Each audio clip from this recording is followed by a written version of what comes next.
Pulkstenis ir 7 no rīta.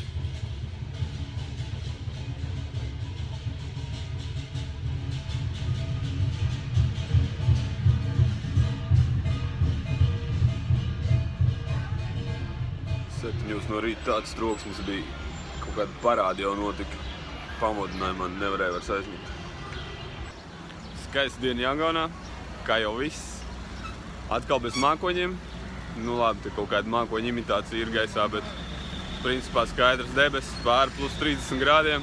Šovakar īstā balīte notiksies, bet es iešu sameklēt indiešu ēdieniņu. Nūdelītes, rīsiņi, vietējo tie dārzinīši atkal pa daudz ir. Atkal pa daudz.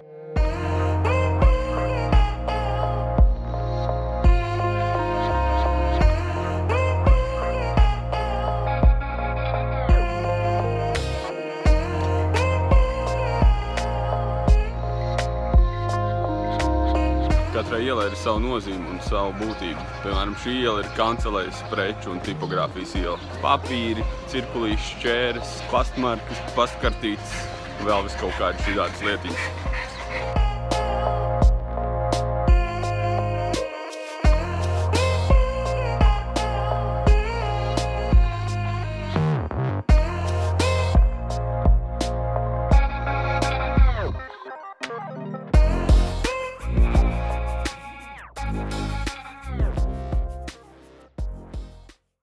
Jangaunas centrā diezgan viegli orientēties, jo ielas ir sadalīts pēc numuriem. No 1 līdz pat 50 vai 40, es nezinu, cik tālu viņas iet. Tagad mēģināšu sameklēt Mjānmas uzlīmīti, ko uzlīmēts kompīši, kas patiesībā nav tik vienkāršs darbs. Man nosūtīja uz 24. ielu. Es esmu pie 30. Un tur varot atrast. Vienīgie, kas šeit uz ielas prasa naudu ne par ko, ne par kādu servisu vai produktu vai pakalpojumu vai ko, ir mazie budi smūki. Viņi vienkārši nāk ar savām bļodiņām un manī. Tādi mazie rezgaļi. Šāda baterija nav tik viegli atrast šeit. Es jau kādu pusstundiņu viņu meklēju. Sorry, sir. You have like this one? No. No? This. Take it off. This one? Yeah. Okay. By asking here, you can get. Yeah? Try that. Okay. The energy. Oh, good.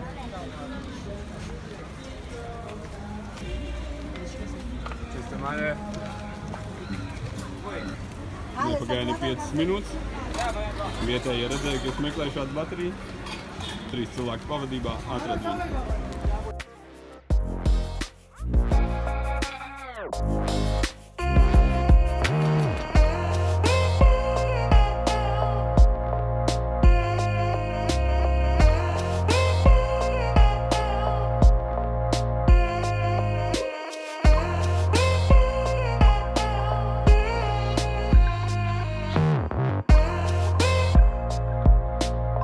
Dzīvīga pilsēta.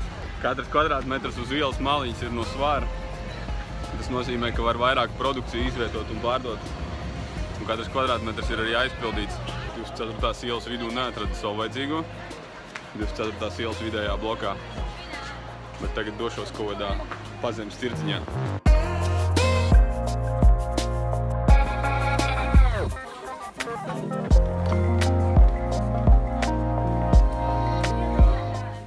Do you have Myanmar sticker? Myanmar flag sticker? Yeah. Just a minute. Thank you.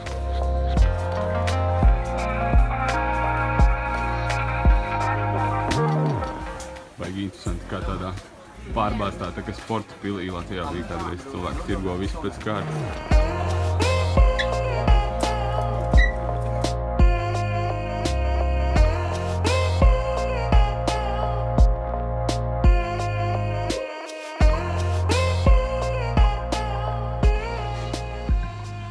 Esmu izķemmējis visu 24. kvartālu pagrabus, lai arī izskatītos, ka katram varētu būt, jo visiem visāds uzlīmes, papīrīši un piekariņi un tādas lietas, bet nevienam nav Mjanmāras uzlīme.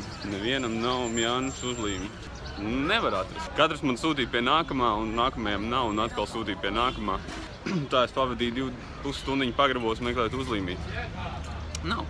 Ja kādam tas interesē, tad starp 22. un 21. ielu var nopirkt darbarīgs. Es padodos. Nevar atrast to uzlīmi. Jāiet atpūsties un vakarā jāpadokumentē jaunais gads.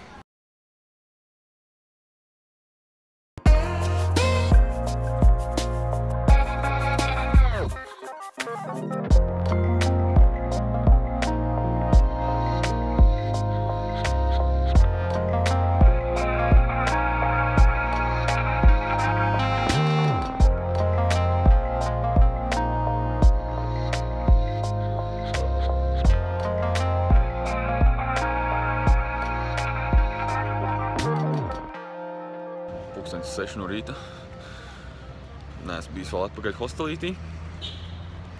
Patusējos papļāpāju, satiku latvieti, ceļotāji.